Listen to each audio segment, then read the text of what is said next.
as if I went to sleep for a year. And when I woke up, the world's fallen apart.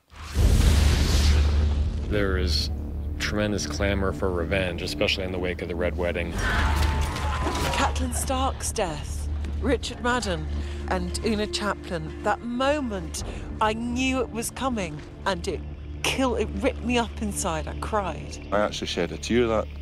Yeah, I shed a tear. All the performances were extraordinary, and it was very emotional to do.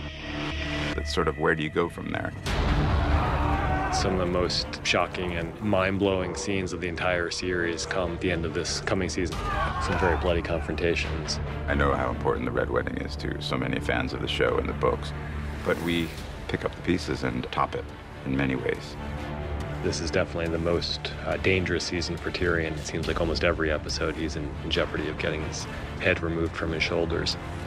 Tyrion has never been faced with this much public humiliation because he usually has an answer for it.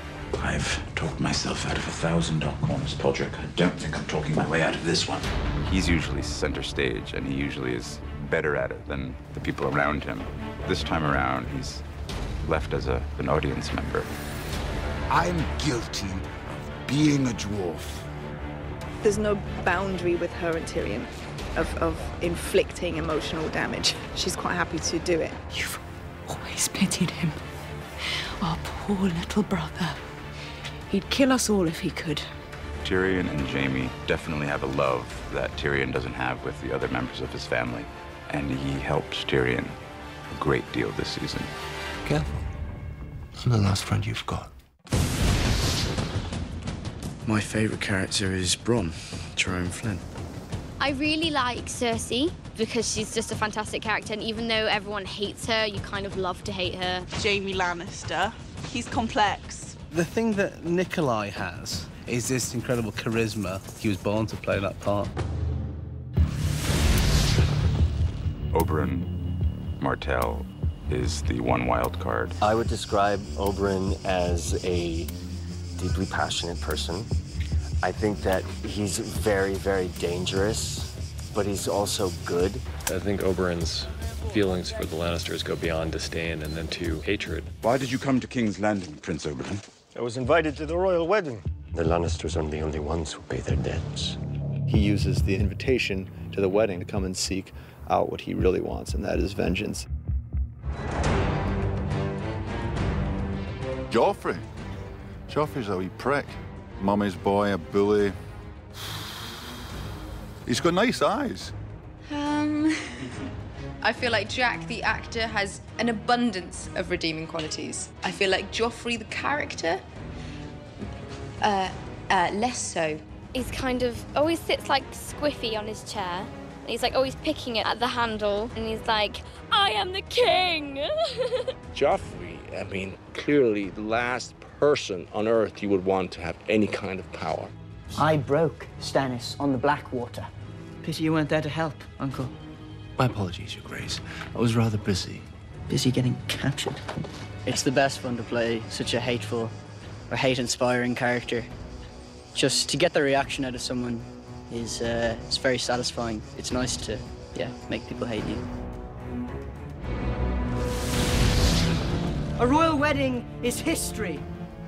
The time has come for us all to contemplate our history. In terms of the challenge of the wedding, it's the entirety of it. It's the totality of a massive scene which takes up about half the episode. It was like shooting a short film in itself, actually. I was shocked by the sheer scale. I really have never seen anything like that in Game of Thrones before. I would find it very hard that I would have a wedding ceremony replicated like that again in my career. It was majestic, it was shimmering, and it just looked pristine. I think that's what Joffrey likes. He likes really something ostentatious and grand. The great thing about this show is they like to put you into atmospheres and into environments that conjure up certain feelings inside of you when you're playing the scenes out. Your imagination is kind of fueled, it's all there. My throne room is a mini tropical version of a Westeros throne room. That set is unbelievable. I walked in and was like open-mouthed for a good 10 minutes. Very intimidating. And Amelia's lovely, but you kind of look up at them and it's kind of frightening. She's exploring what kind of a leader she could be. How can I rule 7 kingdoms if I can't control a single city?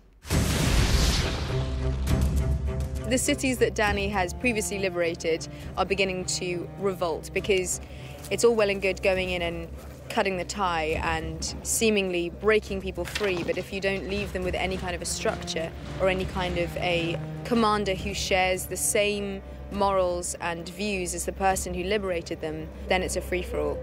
They can live in my new world, or they can die in their old one.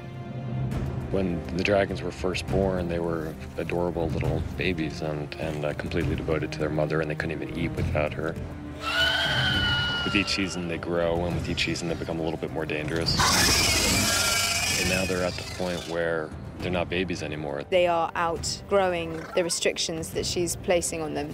She's always feared it. I mean, for goodness sake, they're dragons. They've killed her enemies. What's going to stop them from killing anyone? Because they're dragons in a non-dragon world. They're dragons, Khaleesi. They can never be tamed. I think it's kind of a symbol of her losing control of herself and losing control of what she's doing. The thing that I got most excited about is Jon is not the same man from season to season. There's too much that's happened to him, too much that's gone on and that he's had to learn from. We find him in season 4. He's in a very bad place as far as how he feels he treated Ygritte and his honour because of that. Not only breaking his vows to the Night's Watch, but breaking his vows to her. He's in a lose-lose position, really. But he has to make good. You've done nothing wrong. I've done plenty wrong. He's reunited with Sam, which is a good thing, but their relationship's changed. Sam and Jon's relationship this year is as even and equal as it's ever been. There's more confrontation between them this season. You're a wildling girl. She's one of the raiders. She's not my girl. Ah, but she was, wasn't she? It's a very different relationship we find themselves in, but still a loving one, still a caring one. And I think without Sam, Jon would crumble. Oh, that's an easy one. It involves prosthetics. No, it's a big man. Go back and find your clothes, Hodor. One of the most terrifying things I've ever had to do was the opening shot of season 3. They wanted to get this feeling of something being behind Sam and something in pursuit of Sam. So they decided the only way to achieve that effect was to chase me on a quad bike through the snow. And they had a guy running alongside saying, the only reason I'm here is if you fall over, I'll get the quad bike to stop. I went, thanks very much. I don't know what they're paying you, but it's not enough. Sometimes greeting CGI wolves is a strange experience. It's this big green sausage dummy shoved in your face and you have to treat it as if it's your lifelong pet and love it to bits. It's very odd. The most weird thing I've had to do this season is to bite off a man's ear and spit it in his face. The first time I walked into the Castle Black set, I thought, oh my God, because until you step into it physically, when it comes out of your head and into the real world, it sends chills down your spine, really. Chopping off Theon Greyjoy's companion was probably quite OMG. When I read that, I was like, whoa, really? Every day on this show is an OMG moment, really, because there's always surprises in it. You're always in a really cool location, or you've got a great prop, or, the set is incredible.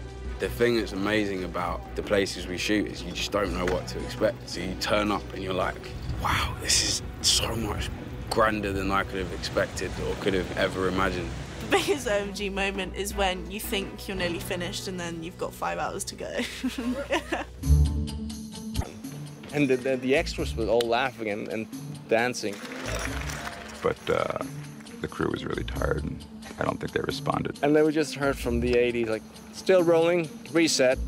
Whenever... you'd see Dame Diana Rigg playing backgammon with Daniel Portman and having a massage to someone, and everyone's just chatting and joking around, and that's a really nice moment. Line he has, it's witty and intelligent and hilarious. You don't fight with honor. He says, no. He did. That's one. I think it will haunt you. Oh, that's a great line. Well, there's one this year when she's talking about nothing. Maybe nothing is worse than this. Nothing isn't better or worse than anything. Nothing is just nothing. Perspective. Oh, Dracarys. Dracarys. Definitely. I believe that's probably the most badass quote. I think Maester Lewin.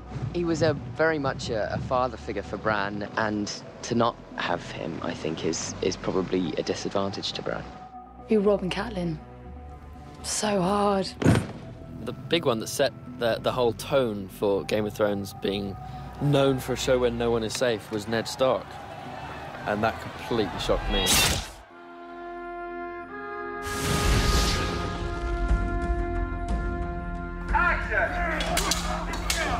I think as in previous seasons, there's a build. I think what makes this season different is that things really get going much more quickly. It's more thrilling throughout than season 3 was.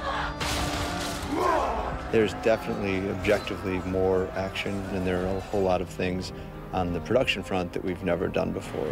Everyone's kind of now loading the guns, loading their arrows, sharpening their knives, and it's just right. It's not building towards one specific climactic event. There are more climactic events in season 4 than there have ever been before. Every season up until now, episode 9 has been when they happened before. This season, the story just gets more intense. Accelerator is firmly to the floor here. There's a lot of action. The good guys are coming back this year. The impact of the season as a whole would be even greater than the impact of the previous season. There are so many quality shows in the cast in terms of number of countries we shoot in, and you know, who else has dragons, really?